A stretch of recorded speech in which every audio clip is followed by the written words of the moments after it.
If there's trunk or treats, join in on the trunk or treat. In full disclosure, we were hoping to have a trunk or treat in the parking lot this year. It's just not proving to be a guarantee with the parking lot condition, so we are foregoing it. We were in the process of actually really organizing it and putting it together to get it announced for this week, but we have decided, because of just the situation with the lot for safety of kids, there's a lot of cones, there's a lot of things sticking up, and we don't know when this water situation is going to be fully figured out. So it unfortunately has to be tabled until next year, but you expect to see an amazing trunk or treat in this parking lot next year. So these things are really easy to participate in, and you have plenty of time to still get to find some if you wanted to do them. Trunk or treats are at every church, they're at every school, they're at every community organization that you can find. They're very, very simple to participate in. You need to buy some decorations. You can do it from the dollar store. You can do it from Oriental Trading, that awesome book that everybody loves to order everything out of. There's so many ways. You can do it off Amazon. There's so many ways to do this and decorate it. All right, it doesn't take much. It takes some creativity and some candy and a couple of hours of your time. You're decorating your trunk. You're not decorating your house. It doesn't take long. Have fun with it. Dance studios do them. Soccer clubs do them. Football clubs do them. Places do them all the time. Just go find somewhere. You guarantee you know somebody who knows of a trunk or treat that you can participate in. Canva. Okay, we're gonna skip this one. We're having an issue with getting in, so we will go on into that next week. Reminder, today is the last day to register for Tech Tour. Now, we had Carol make calls last week. We did get some really great responses on people who wanted us to register them. Today is your final day. If you need to register and you have not told us that you want us to register you, we need you to click this QR code, because it's cutting off today. We're so spoiled. It's hosted right in our auditorium. We couldn't ask for anything easier or better. Let's make it happen. Let's make a splash. Let's show the region how important and how appreciative that we are that they're coming here. They're really hoping for great participation from us. Con Ed coming up October 24th, and an additional one October 29th in Ann Arbor. So October 24th is here, October 29th is in Ann Arbor. You can participate via Zoom if you're unable to make it in person. We're making it as easy as possible. Monday morning mastermind group, the Platinum Growth Peer Group, that's been very successful. It's 10 o'clock Monday mornings. You join in by clicking the Zoom link here. We couldn't make it any easier for you. Come in, share your war stories, share your success stories, cry, laugh, poke fun, use it as your therapy real estate session, complain, solve issues together. There's a million positive reasons to join a mastermind group like this, a peer group like this, whatever you want to call it. There's a million beautiful reasons for it, all right? Talk about things, hear about things, even if you don't have a ton going on right now, hear about what is going on. Listen to the people in the trenches who are going through things you will learn something from every experience that you participate in. There's nobody above it and there's nobody below it. Just participate. Miss Lisa, always, who has to schedule a meeting? I always need to schedule. I'm the worst culprit. If you need to schedule one, get it on the books. It's the holiday time. Things get stressful. Anxieties kick up, right? Yeah, pipelines are not looking like you want them to, or maybe they're busy and you're losing your mind. However, get your mind set straight. That's what she's here for. She's here to help you organize those anxiety thoughts. Myself too, but Lisa's the true professional with that. She's here to help you through that. The holidays bring out the beautiful parts of people and the not so beautiful parts of people, right? You're gonna deal with clients that are very emotional. You're gonna deal with family members that are very emotional. Let's get it straight. Alex, come on down, glad to have ya. Let me dip in here. All right. Real quick, I wanted to talk to you guys about renter's insurance. I know that's kind of maybe something that might get overlooked. But this month in particular, I've had a lot of people, younger, 20 to 25-year-old people type reaching out. Progressive is typically the market for those younger people. They're like, oh, I just did it online, it was cheaper, whatever. for whatever reason, Progressive has taken massive rate increases here. So they're calling me like, hey, what can we do? Renter's insurance is, somewhere between $150 and $200 a year, but the amount that it saves on the auto insurance is north of $500 or $600 a year. So when these people are able to bundle that money, right? So we get the multi-policy discount, saves them at $500 or $600 on top of what I'm saving them already on car insurance. That can be massive. So if you're working with people who are renting, it might be a good idea to just mention it to them. Say, hey, you should give Alex a call. If he can save you a couple $100 a month, that's going to go towards buying a house, right? So that's kind of my idea that way, piggybacking off of the landlord insurance talk that we had last week. So does anybody have any insurance stuff going on? No? Will we see any indirect effects coming from what's taking place down south as far as rates go and things like that? Your gut opinion. It's concerning for sure. I know last year, I think it was, State Farm pulled out of Florida. Maybe it was effective January 1st or something like that. So we have seen a lot of companies, just say, hey, we're not going to do it anymore. My wife's aunt lives down there in Venice, which is like 40 minutes south of Tampa. So I think it was Hurricane Ian was 2 years ago. In July, they just got their check to pay for everything that they did. They did a bunch of the work themselves. I think it was like $70,000 or something. So they had to fight like tooth and nail to get that money. Ideally, no, but I really have no idea how it's going to affect us. I mean, billions of dollars. I think it was like 13 billion was the damages from Ian that the insurance industry saw. I'd imagine it sounds like Hurricane Milton here is going to do more damage than that. So if they're looking at $20 billion losses in Florida, I don't know. I hope that doesn't affect us and make rates go up again, but I really can't say one way or the other. I do know that a lot of my carriers don't work in Florida, so that is the nice thing. Progressive's down there, of course, but beyond that, Travelers, I guess, potentially, but beyond that, a majority of my companies don't operate in Florida, so that's kind of the nice thing for us. But yeah, it's crazy. I feel so bad. My friend also lives in Venice, and I was just talking to him yesterday, and they're trying to figure out what to do.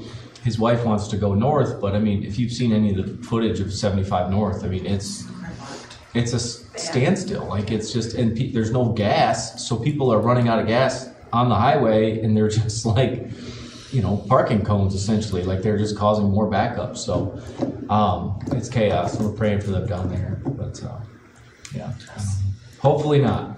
Yes. That's gonna be my best answer there. Yes. I appreciate you guys. Thank you. Thank you. An associate that I know has a home down in Cocoa Beach, and he just got his quote for his insurance this year. And Tanya, you're familiar with this. It was $14,000 for his homeowner's insurance. Mm-hmm. $14,000. And he just says, I don't have a choice. It has to be insured. I can figure it out.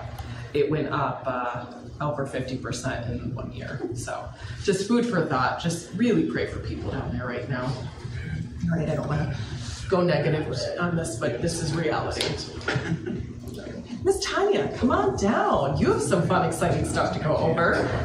Not sure about that.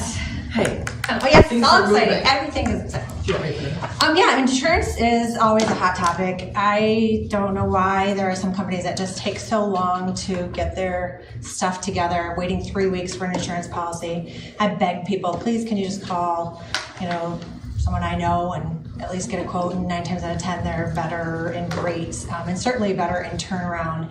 I mean, seriously, I can have all loan conditions. I mean, think about the title company getting a title commitment, the appraiser getting out to the house and getting a report in, underwriting going through everything, all the verifications, and then you're waiting for weeks for insurance. It's unbelievable. So I cannot encourage any more that if you're at a home inspection to tell their client that day, get on the phone and get your insurance policy going. It goes beyond getting a quote, because that's what a lot of them will think. I'll get a quote, I'm good. Well, no, you have to commit to that quote, and then once you commit to that quote, you tell the agent, yes, I'm going to accept your quote. A lot of them make additional steps, signing paperwork, sending someone to the home, doing drone views of the home, doing further research on the home. So there's more steps to it. And the one I just had was 2 condos, son buying mom's condo, mom buying another condo, and the agent was handling both of those, and it took 3 weeks to get policies. To me, that is just outlandish. So please get on it, and please recommend our friends here, because we never have holdups with them. And insurance, yeah. All right, so I have a little house in Florida, and I always do this. Michigan, we always do this. Here, what way am I direction? I always do this. And then when we look at Florida, I always do this, because Panhandle's over here. So we're over here, we're on the ocean. We're in a subdivision on the ocean. My family's lived down there for 30 some years. My husband's family lives in the Naples and Fort Myer area. So obviously these storms are scary and crazy and horrible, and where our house is between the intercoastal and the ocean, and we're considered a barrier island. So even though we are on the ocean side, there's mandatory evacuation because of the amount of water that's been raining so far and the additional rain that's coming. So it is a really scary time. And insurance policies, I feel so bad for mortgage people in the industry down there and realtors, because people are writing offers, going through a process, waiting for weeks to get their insurance, and finding out it's outlandish. Like our insurance last year went from $4,000 to $9,200 on a 1,500 square foot home. Crazy, yeah. So I had to call, I'm not even kidding you, probably no less than 20 to 30 different phone numbers to contact people to say, do you insure in Florida? What can you do? So my deductible's high. I have a $5,000 deductible. I have no contents insured. And that's how I got down to $4,000. It's crazy. So even though ours are getting higher and higher here, we are in a much better position. So on to the next thing. So everybody's been talking rates. And the news is talking rates. So I thought I better visit rates. Yeah. So everyone said, great, the Fed lowered the rate. Well, let's remember the Fed lowered the rate. And they hadn't done any adjustments since July of 2023. They hadn't done any lowering since 2020. So that was all anticipated in advance, because the Fed had been talking all year long. Every 6 weeks they meet, and they've been talking all year long about this fall changing rates. So rates went down in August and September. Well, guess what? Rates are now at a 2-month high. So they don't follow the federal funding rate, and it's so confusing for the consumer. And we in this room are the ones that talk to people about rates. People continue to say, oh, I heard that rates are such and such, or my realtor said I should be probably in the 6% range. I did some rates yesterday so I could have some realistic examples for you guys today. And rates don't publish till 10:30. I would have done them this morning. But yesterday, really, for conventional loans, you're probably not getting under 7% again. So that's unless you're paying points. High 6s, 6.9, maybe 6.8. I did some scenarios with $400,000 purchase price, which is pretty typical in our area.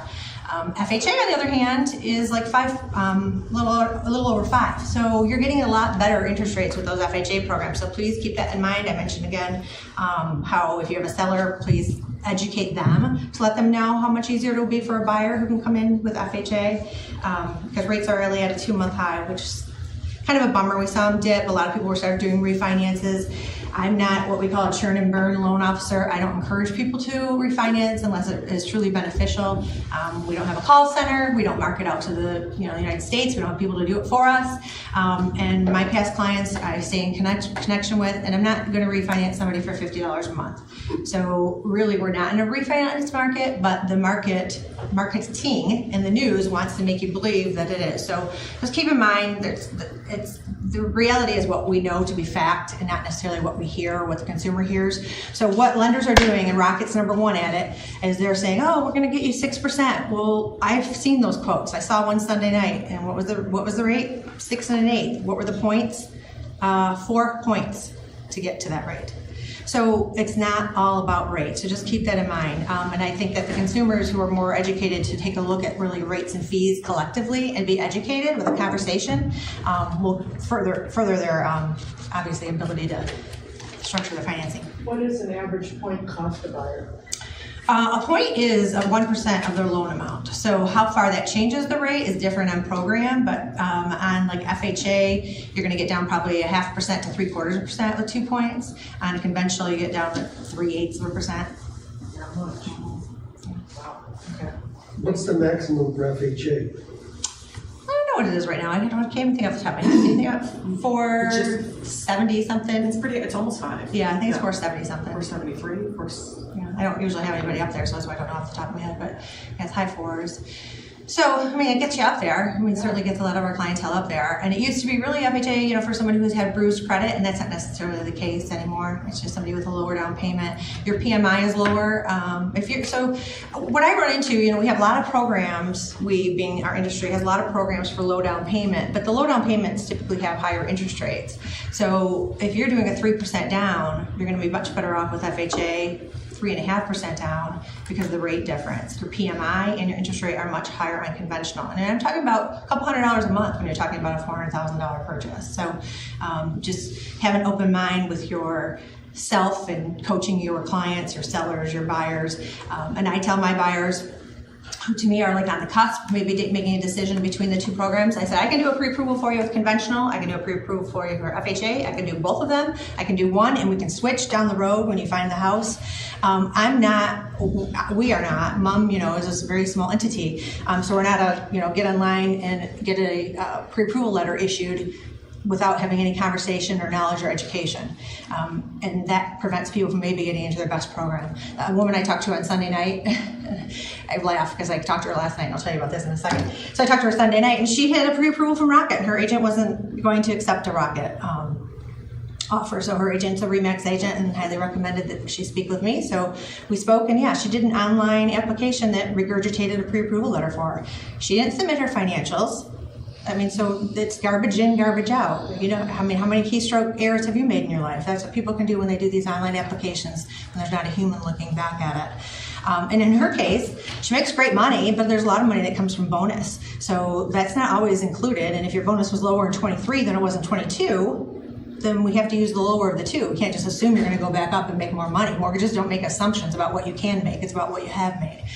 So that creates a muddy water for pre-approval. So that is a place that you have to walk gingerly. But I say it's funny because last night she went to the house again with the agent, Kathy Young. She's really good about that. She's so good about really vetting her clients and people she meets. And so they called me last night, and it was in the 9th inning of the Tiger game when the 9th inning started. Did anybody watch the Tiger game or hear about it?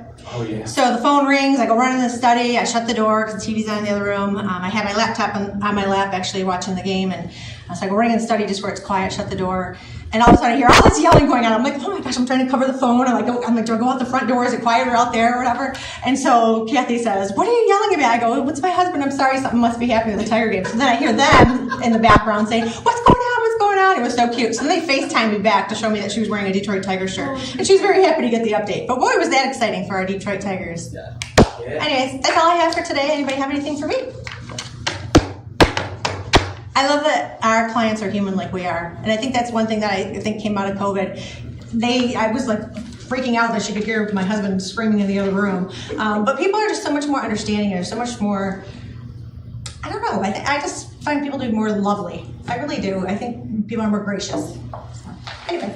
Tanya, Thursday night, did you, or on Thursday, knowing that job support was coming out Friday, did you lock your people? I did. Yep. This is the bonus and the benefit of working with one of the 1,000 benefits of working with somebody that you trust. Yep. Because there was a massacre in rates between Thursday and Friday morning, and it actually made a lot of buyers ineligible to purchase the homes that they're locked in contracts with if they had not locked. Yeah, this is a very real thing. Some people think that they, most people do want to lock right up front. Because my guide with people, with any client, is when we're scouts alone. We can lock in depending on how long until you close. If you're going to close within 30 days, there's a good chance you're not going to see. Rates always go up fast and they come down. So within 30 days, you're comfortable with where the payment is. You know there's down the road, you can always refinance.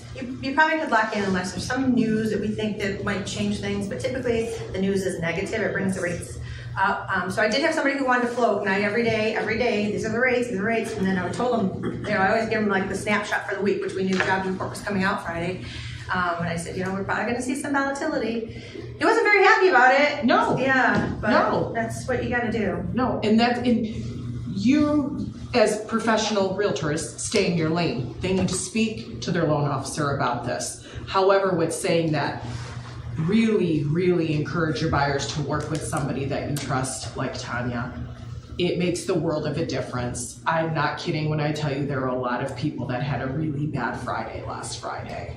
It was pretty detrimental as far as affordability went between the jump from what it was the day prior to that morning after the report came out. And by the time the report came out, there was nothing that anybody could do about it. Everything had already adjusted. So you have to trust the person that you're on the other end of the phone with or that you're sitting across the table from. And a Rocket's not giving you that service. An online company is not giving you that service. I'm not saying that those instances don't work and there's not success with them. However, there's nobody calling saying, hey, this probably will happen. You're better to take the risk on this rate today than take the risk of what it could be tomorrow. And then it's up to the consumer to make the choice. Then it's their choice. Okay, they have to look in the mirror and you've done what you needed to do. But the importance is so crucial right now because of the volatility up and down. And it's going to continue because we're in election season right now and we're in job reports and we're in this and we're in that. The economy is doing whatever it's doing, no matter what you believe is truth versus untruth. So. And I forgot to mention, Monday's Columbus Day for anybody who didn't know. Yes. So it's legal holiday, Fed's closed, you can't have funding, banks will be closed. How is Select treating Columbus Day? Well, we can't get any money, so we would encourage you to close the next day or the day after so we can get money. Yes, we need the money to fund the closing. So Cash closing. remember, Monday Yeah. is Columbus The Day. truck.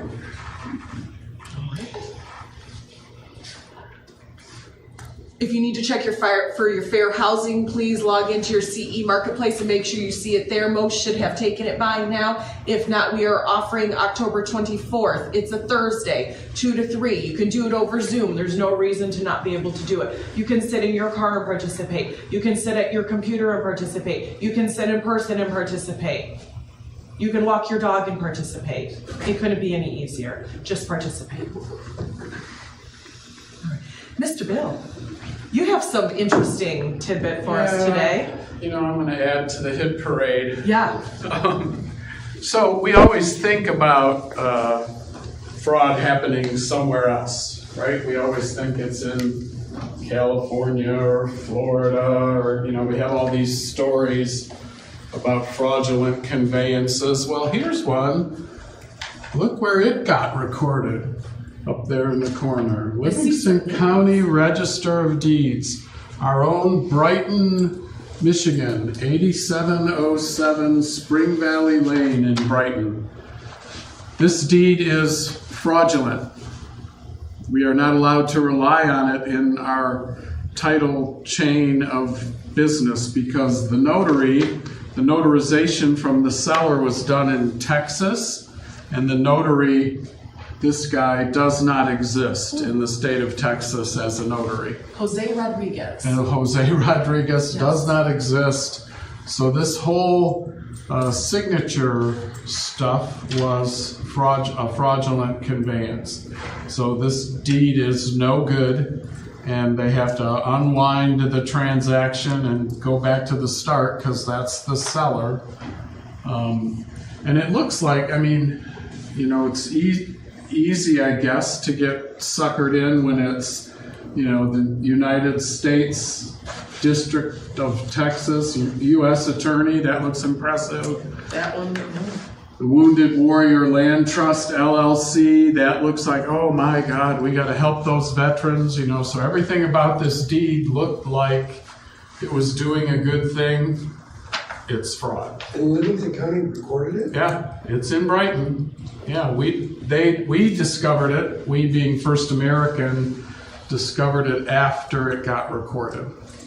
So because they routinely go in and check notaries, spot check notaries. This guy doesn't exist as a notary in Texas. So what would Does the happen? seller exist? Pardon me? Did the seller Exist? I'm not sure. We're not sure yet whether the seller's a real seller or not. We're still looking into it. It's not it's not Select's transaction. It's another title company in Brighton. But it shows that, you know, and what they say a tip-off should be is if the deed is coming from outside of escrow, okay? So what happens all the time, we have sellers that are in Florida, we have sellers that are in different places, and so we send the deed down in this different place to be notarized, and we're supposed to spot check those notaries, and if we don't, it's kind of on the title agent that didn't spot check the notary. So we try to use title companies that are reputable, that we know who they are, for notaries out of state. But, you know, a lot of people just go get a notary. So that's what they did, and he doesn't exist as a real notary. So how did this how did it get through, in a scenario, how did this get through the local company here? They didn't spot check the notary. Okay, so just as simple as that? Yeah. Would that be just skipping steps, or? Who knows? Okay. I mean, who knows what I don't know what their procedures are.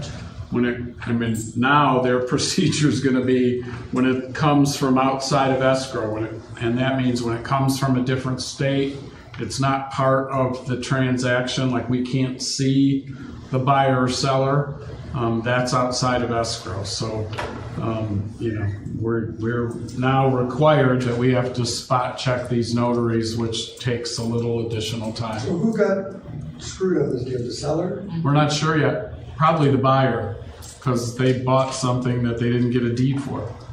Is that a real They deed? paid the money and. Right. And Yeah. we don't really know. Right. But they've lived there? I don't know. But it's going to be a mess to unravel. I mean, this is the legal description, so it could just be vacant land. I'm not really sure. Like, again, it wasn't our title company, so I can't unravel that piece for you. But yeah, you got to undo the whole transaction. The money has got to be paid back. I mean, everything's got to be redone until hopefully it's, you know, the seller is a real entity. But if they're not, that's an even bigger mess. So we'll have to see. So this got past the title company and it got past The Register of Deeds, right? So their procedure is now going to tighten down, I would assume, drastically. Well, I don't know how the Register of Deeds really can tighten down, but we certainly, title companies are certainly, if they're represented by First American, they now have to, if it comes from outside of notary, outside of escrow, we have to check the validity of the notary.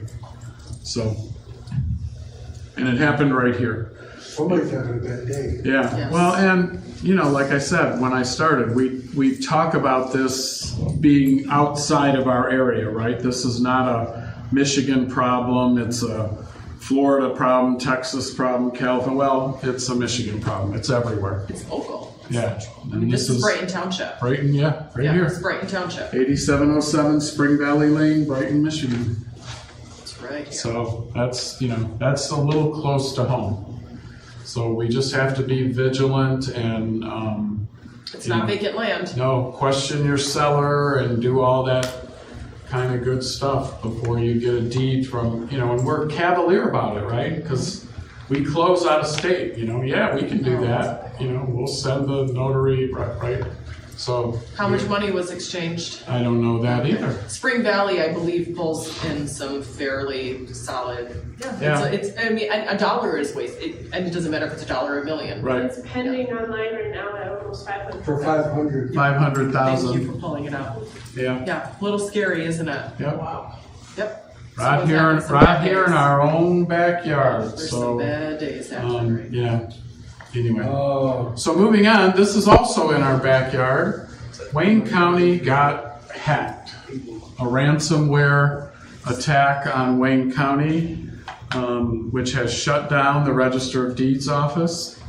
It was open Tuesday and Wednesday, and then it got more than they could handle, and it's ransomware, and so they're shut down, and nothing is going through Wayne County. We can't check the records, and we can't record anything. So that doesn't affect you guys very much, but we do some deals out of the Brighton office in Wayne County. It affects Ann Arbor a lot because they do a lot of deals in Wayne County because it's right on the border. Yeah. Basically, we're going back to COVID, like restrictions, how we did it during COVID in Wayne County, which is basically they're being lined up in a queue and getting recorded in the order in which they are received.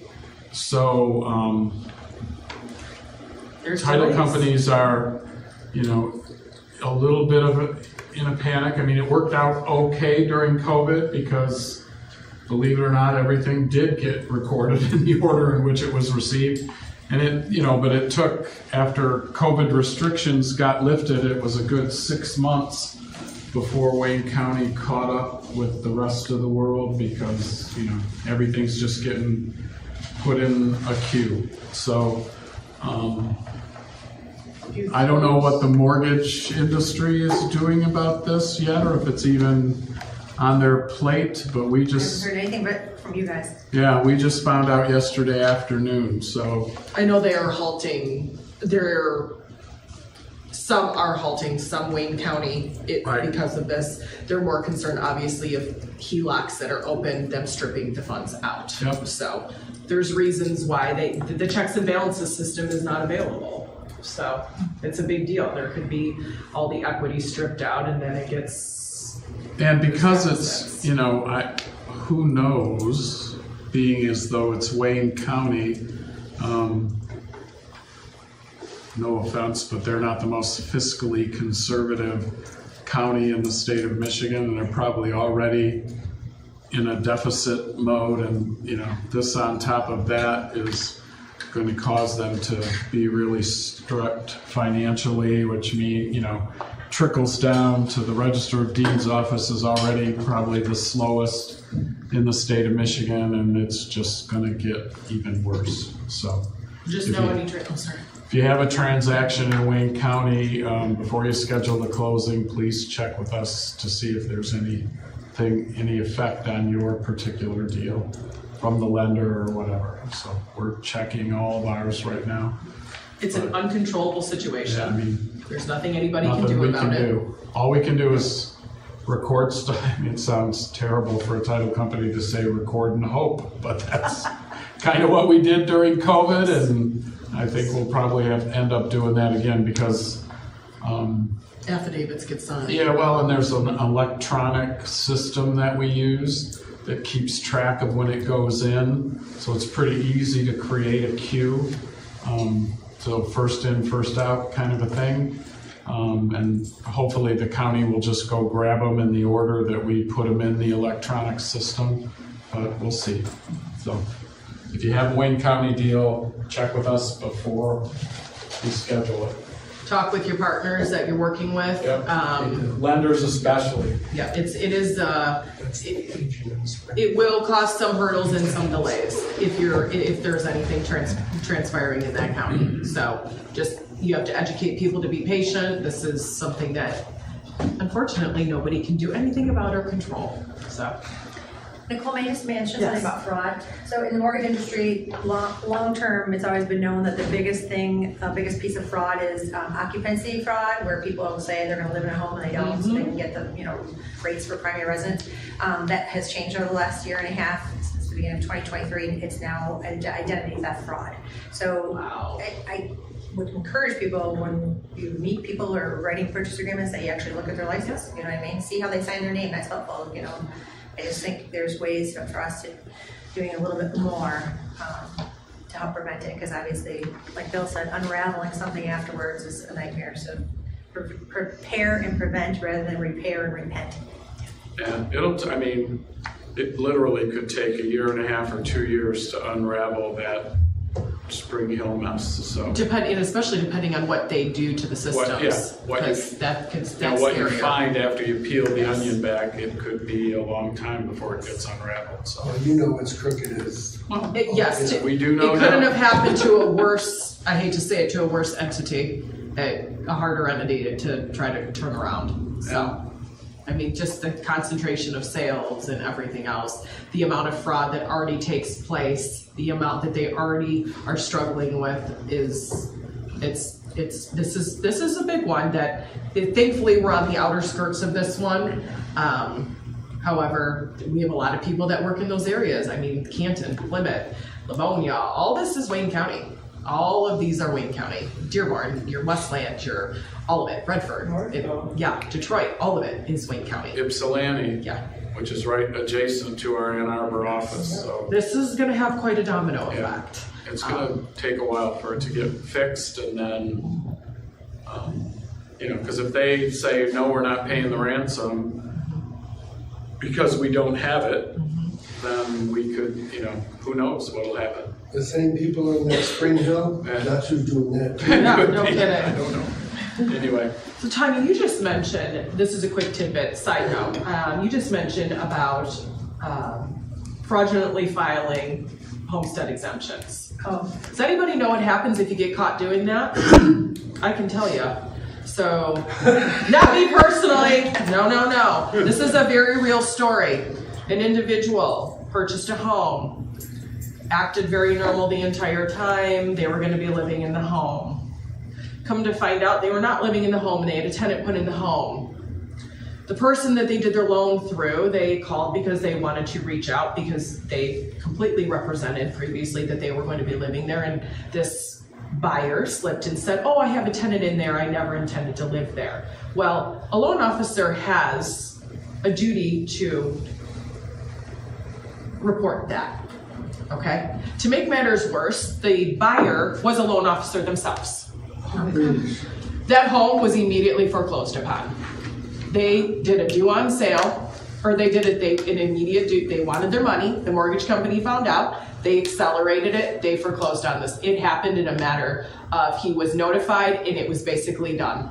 Because he couldn't come up with the money for it. He's gonna lose his loan, he's gonna lose his ability to earn income because he knows better. This is not local. This is actually in the county that we're talking about here. Shocking, right? Just know that if your buyers if you're hearing things, try to educate them on what the consequences are to fraudulently doing things. It's pretty detrimental. This person is really young and just did something stupid. They were advised to probably that they thought they could get away with in their 20s, and their life, their credit, and their occupation, their career is destroyed over it. It's not worth a couple $1,000s a year to fraudulently do this stuff. Yeah, 15 years ago, 20 years ago, you could get away with it here and there. These They lost systems their all mortgage connect. license?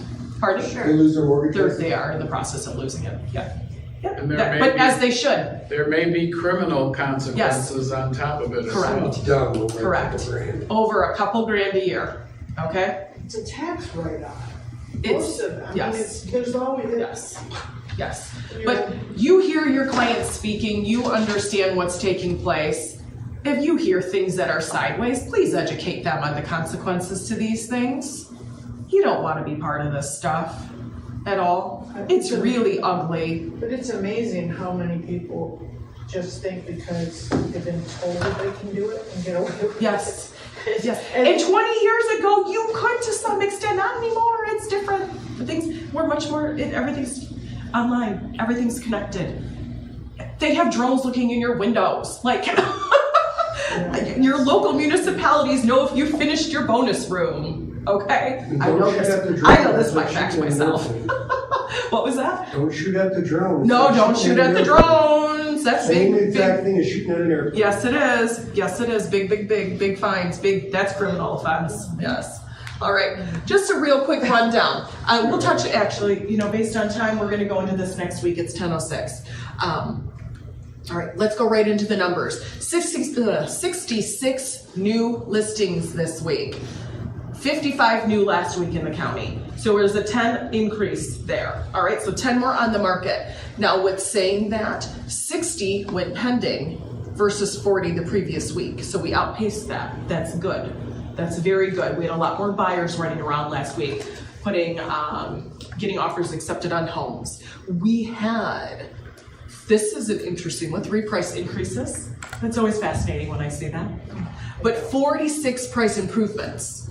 So there were more price improvements last week at 53, less this week at 46. However, we're still seeing drastic price improvements.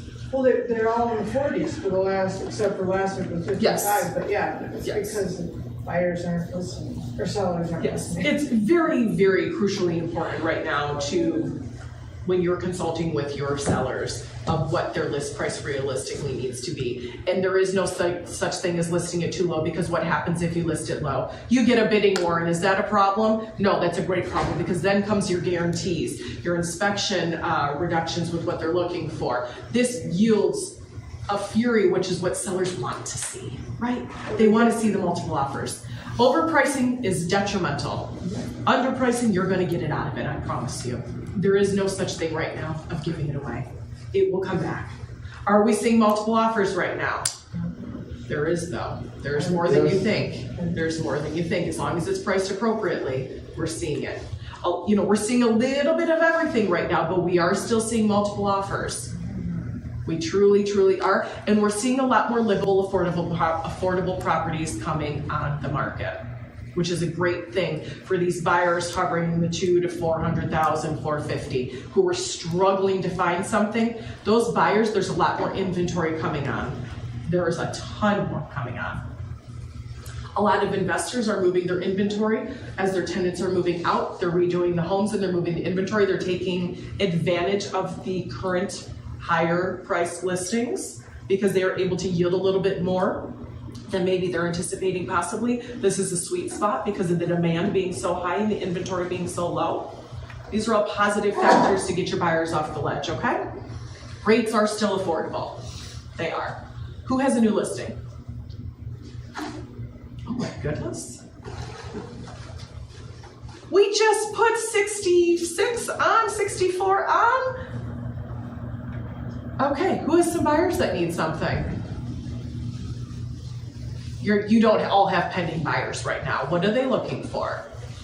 I have a new listing on Link Drive. Oh, perfect, thank you. Where's Link Drive? It's Brighton off Old 23. It's, see, I don't have it all in front of me. It's $499. It's totally remodeled, totally redone. It's not on the lake. It's got a pretty big lot. Nice. Sell it. Nice. Beautiful. Link Drive. Look that It's one like up. 1,900 and something square feet. Ranch or two-story? Two-story. Two-story? All right. Completely Finished redone. basement. That's a big value. So you probably got, what, 2,900 at least, almost 3,000 square feet at that point then? I don't think so. No? Sorry, I don't have it all. That's okay. No worries. We appreciate that you have a listing coming in. So buyer needs, weird buyer needs, normal buyer needs. Who's struggling to find something? What are you seeing? When you're in a multiple offer situation, if you have the buyer, what price ranges have you been in? 300. 300? I'm seeing a lot more in the high twos, 300s. I'm seeing some in the 4s. I'm not seeing it in the 5 and 6s right now. The 7s are still moving. Yep, the 7s and the 8s are still moving. And believe it or not, your million-plus properties are moving pretty good right now. The $2 million, I can't even get showing. That's a whole different caliber. Yes, that has slowed down. But you have that pocket between about 700-800 to 1.2, 1.3. That's moving. I'm seeing with buyers, they're a little more fussy than what they've been. So if Yes. you put a house on market, Teresa and I, and maybe it's just slightly less than perfect, buyers aren't going to light on it. Yes. They're looking for Yes. perfect. Yes. And if they maybe have an agent that doesn't point out some things that might be slightly wrong, like worn carpet, they then do an inspection. They go, oh, I didn't notice carpet was worn. I'm not buying this. Yep. So you see a lot of dropouts. I'm hoping that dropout thing is tapering off a little Yes. bit, but so we have a lot of buyers looking for stuff, but they all want nice, clean, move-in ready and updated homes at every price point. And there's not a lot of them out there. So we run across these homes that have been sitting, and I'm sure you all do too, for months and months and months, but it's because they need updating. People that live there weren't overly clean and neat or something like that. And the buyers look at it and go, not doing it. I'm like, all we need is a house cleaner to come through. They need an education too, because a lot of times I try to tell my clients, especially when I'm working with the ones that for the USDA model, they walk in, Doesn't matter what color the walls are, it doesn't matter what color the carpet is, you need to see beyond that, because that's simple, that's a simple fix. And so a lot of times by just doing that, I don't get them all so panicky when they get in, and oh, it's not, it doesn't look like what's on HGTV. I'm like, you're not gonna get that in the $300,000 price point. So the point I was making, if one of us gets a listing and it's beautiful and it looks like Mr. Clean lived there, and that's gonna be multiple offers. It is. Right, but Yes. you have another one where maybe the kids Right. were living there for a while, or maybe mom lived there too long. And it might even be Brighton, it might be a house all fixed up worth 500 and it's for sale for 4. Nobody wants it. Just like there's a make me move price for a seller, there's a make me buy price condition for a buyer. They're justifying the mentality with, I'm paying more in a rate than what I was hoping I was going to. So this house better have X, Y, and Z in it. And that's the dots that need to be connected for the agents to understand the mentality so that you get why it's taking place. We know they're not overpaying in a rate, but historically the last few years have conditioned them to think differently no matter how much they're re-educated. So things just ticked back up, they're volatile again. So there's a make me buy mentality, just like there's a make me sell mentality. Keep that in mind when you're out looking at properties, okay? It's just something to kind of look at from a different perspective when you think your buyers are being too picky. No, they're just trying to justify what they're doing because they're conditioned a different way. That's where the education comes to play, all right? You cannot have too many conversations about this stuff with your buyers. That's why they're hiring you, because they are contractually hiring you to do this for them, okay? You can't say too many conversations. Have the conversations. On that note, have a really beautiful day. Enjoy this very beautiful 66 we're gonna have today, and get your costume planned for Halloween.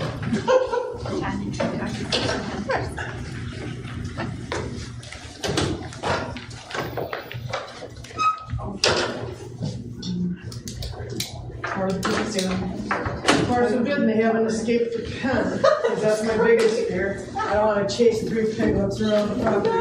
I had that happen to me in the last They one. move pretty quickly, don't they? Oh my gosh, they're fast and they scream when you touch them. Oh yeah, scares the crap out of you. But I was in a dress getting ready to go to work, and all of a sudden I looked, I heard the grunting, and this was 2 years ago.